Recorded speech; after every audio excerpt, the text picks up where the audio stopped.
Good morning to all of you. Welcome to math fry. दोस्तों, आपके पेट की परीक्षा को ध्यान में रखते हुए मैंने आज जो अपना टॉपिक चुना है वो चुना है लाइन ग्राफ। ग्राफ से संबंधित क्वेश्चन आपकी परीक्षा में पूछे जाएंगे और अधिक मात्रा में पूछे जाएंगे, तो इसे पढ़ाना बहुत ज़रूरी है। जो बचा हुआ 4-5 दिन है, 4-5 दिन में मैं ग्राफ से संबंधित ही क्वेश्चन को पढ़ाऊँगा और मैंने ग्राफ के क्वेश्चन को पढ़ाने के लिए अपना जुगाड़ सेट कर लिया है। देखिए, ये जो आपको ग्राफ दिख रहा है ना, ये आपका एक कागज़ है, इस पर मैंने ग्राफ बना लिया है और इसको मैं फोल्ड कर सकता हूँ। इसे मैं फोल्ड कर सकता हूँ, ऐसे फोल्ड कर दूंगा तो इधर मैं क्वेश्चन सेलेक्ट कर सकता हूँ और इधर आपका ग्राफ होगा और ग्राफ के माध्यम से मैं आपको क्वेश्चन अच्छे से सॉल्व करा सकता हूँ, है ना। तो चलिए चलते हैं, अब अपने ग्राफ को अच्छे से समझ लेते हैं, उसके बाद एक एक क्वेश्चन को सॉल्व करेंगे। तो देखिए, ग्राफ है हमारा, लाइन ग्राफ है और इस लाइन ग्राफ में आपको एक मेल लाइन दिख रही होगी और एक फीमेल लाइन दिख रही होगी, है ना। तो देखिए, यहाँ पर आपको वो रेड कलर से दिख रहा है एफ, यानी फीमेल है ये, और ब्लू कलर से दिख रहा है एम, ये क्या है, मेल है। तो यहाँ ये जो लाल कलर का है ये तो फीमेल लाइन है, फीमेल लाइन ग्राफ है, और ये जो ब्लू कलर का दिख रहा है ये मेल लाइन ग्राफ है। और यहाँ पर कर्मचारियों की संख्या है, मेल फीमेल कर्मचारियों की संख्या है। और ये जो नीचे दिखाई दे रहा है ये 5 शाखाएं हैं, है ना। पहली शाखा में फीमेल कर्मचारी 70 हैं और मेल कर्मचारी 100 हैं। दूसरे शाखा में फीमेल कर्मचारी, देखिए फीमेल रेड कलर में है ना, फीमेल कर्मचारी 120 है और मेल कर्मचारी कितने हैं, 60 हैं। वैसे ही आगे भी है ना।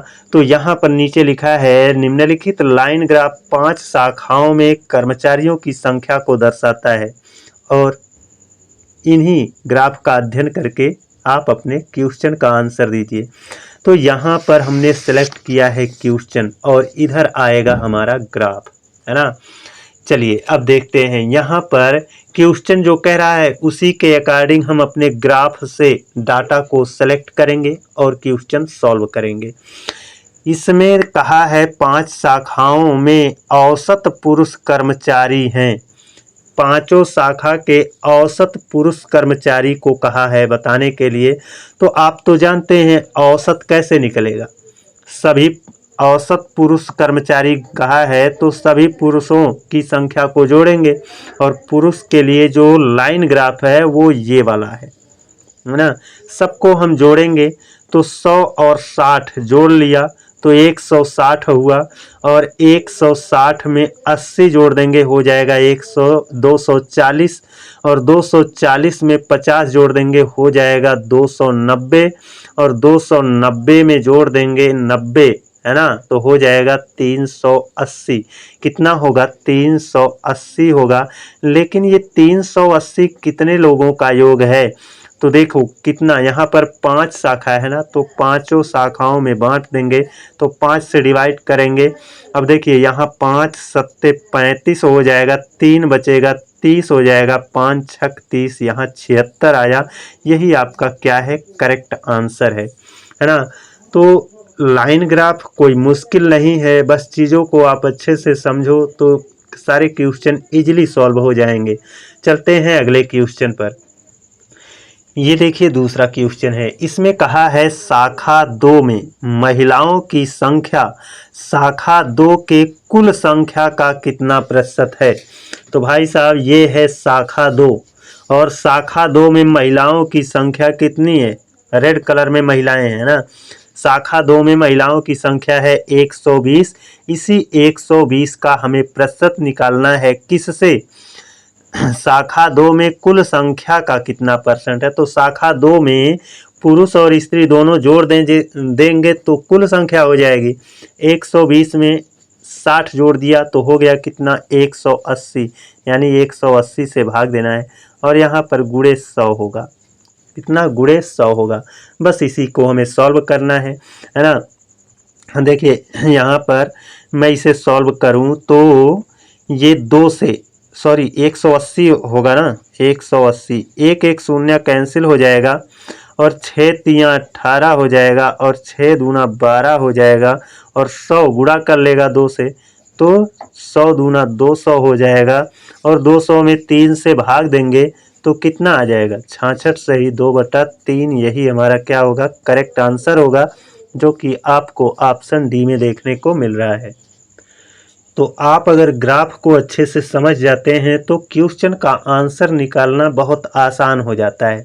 चलते हैं अगले क्वेश्चन पर। ये देखिए अपना तीसरा क्वेश्चन है। इसमें कहा है शाखा 1 और शाखा 2 के कुल कर्मचारियों के बीच का अनुपात क्या है। तो शाखा 1 और शाखा 2 है ना, दोनों ही शाखा के कुल कर्मचारी को लेना है। तो शाखा 1 में महिलाएं हैं 70 और पुरुष हैं 100, तो दोनों को जोड़ लेंगे तो शाखा 1 में कुल हो जाएंगे 170, है ना।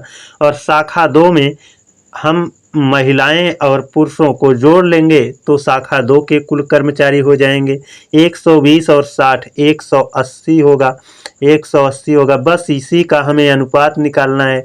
तो भाई साहब एक एक शून्य दोनों साइड से कट जाएगा। 17 अभाज्य संख्या है, अब ये कटेगा नहीं, तो हो जाएगा 17:18। यही क्या है, इसका करेक्ट आंसर है। कोई मुश्किल नहीं है। ग्राफ वाले क्वेश्चन को आप बहुत ही इजी से लगा सकते हो, लेकिन आपको ग्राफ अच्छे से समझ में आए। बस डर इस बात का रहता है कि ये ग्राफ है, ग्राफ है तो कोई बहुत बड़ी तोप नहीं है, इसको आप अच्छे से समझो, है ना, क्वेश्चन आराम से लगेंगे। चलते हैं अगले क्वेश्चन पर। ये देखिए अपना अगला क्वेश्चन है। इसमें कहा है शाखा 2 के कर्मचारी शाखा 5 से कितना प्रतिशत कम हैं। तो शाखा 2 ये है आपकी 60 और 120, दोनों को जोड़ लेंगे तो शाखा 2 के कर्मचारी आ जाएंगे। 120 और 60 जोड़ लिया तो हो गया कितना 180, है ना, 180 हो गया। अब देखते हैं, कहा है शाखा 5 से कितना प्रतिशत कम है। शाखा 5 वाले को देखें तो शाखा 5 वालों को देखेंगे तो ये 110 और ये 90 हो जाएगा कितना 200, है ना, कितना हो जाएगा 200। एक एक शून्य मैं कैंसिल कर दूं तो शाखा 5 में 20 कर्मचारी हैं और शाखा 2 में 18 कर्मचारी हैं। तो भैया कितना कम है, तो आप कहोगे 2 कम है। उसी 2 का प्रतिशत आपको निकालना है। किससे तुलना करोगे, इस 20 वाले से, है ना। तो बटे में हो जाएगा कितना 20 और गुणे 100 कर दोगे तो आ जाएगा प्रतिशत, है ना। इनको मैं सॉल्व करूं तो देखो 20 51 20 20 पंजे 100 और 5 दूना 10% आपका क्या होगा, करेक्ट आंसर हो जाएगा, है ना। तो बहुत इजी ढंग से सॉल्व होगा, बस आप अच्छे से इसको समझ लीजिए। चलते हैं अगले क्वेश्चन पर। ये देखिए अपना पांचवा क्वेश्चन है। देखिए अपना अंतिम क्वेश्चन है। इसमें कहा है पांचों शाखाओं के कुल पुरुष और कुल महिला कर्मचारियों के बीच का अंतर क्या है।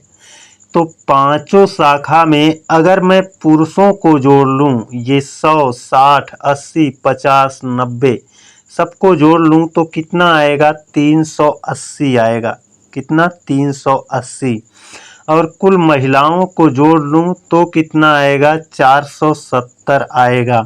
लेकिन आप पुरुषों को जोड़िए, फिर महिलाओं को जोड़िए, फिर अंतर निकालिए, ये एक लंबा प्रोसेस हो जाएगा, है ना। तो मैं आपसे ये कहूँगा कि इसका अंतर निकालिए कैसे। महिला में से आप पुरुष को घटा दीजिए या पुरुष में से महिला को घटा दीजिए।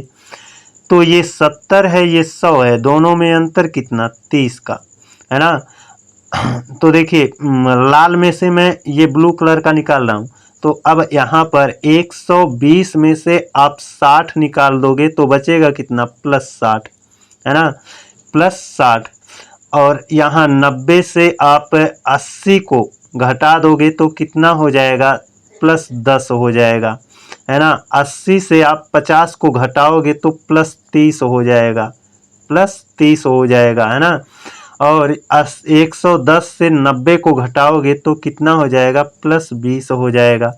अब ये -30 +30 कैंसिल हो जाएगा, 60 10 70, ये 20 है भैया, 60 10 70 और 20 70 20 कितना हो जाएगा 90 हो जाएगा। तो हमारा उत्तर क्या होगा 90। और यहाँ पर आप अलग अलग जोड़ोगे तो महिलाओं की संख्या पुरुषों की संख्या जो आएगी वो 380, महिलाओं की संख्या जो आएगी 470। आप इनका अंतर निकालोगे तो यह भी कितना है 90 है ना। तो कोई दिक्कत नहीं है, चाहे आप ऐसे निकालिए चाहे आप उस तरह से निकालिए, लेकिन मैं रिकमेंड करूंगा कि आप इस तरह से निकालिए, सॉल्यूशन आपका सॉल्व हो जाएगा। तो आज के लिए बस इतना ही। अगले दिन आप लोगों से एक और बेहतरीन क्लास में मिलते हैं। तब तक के लिए धन्यवाद।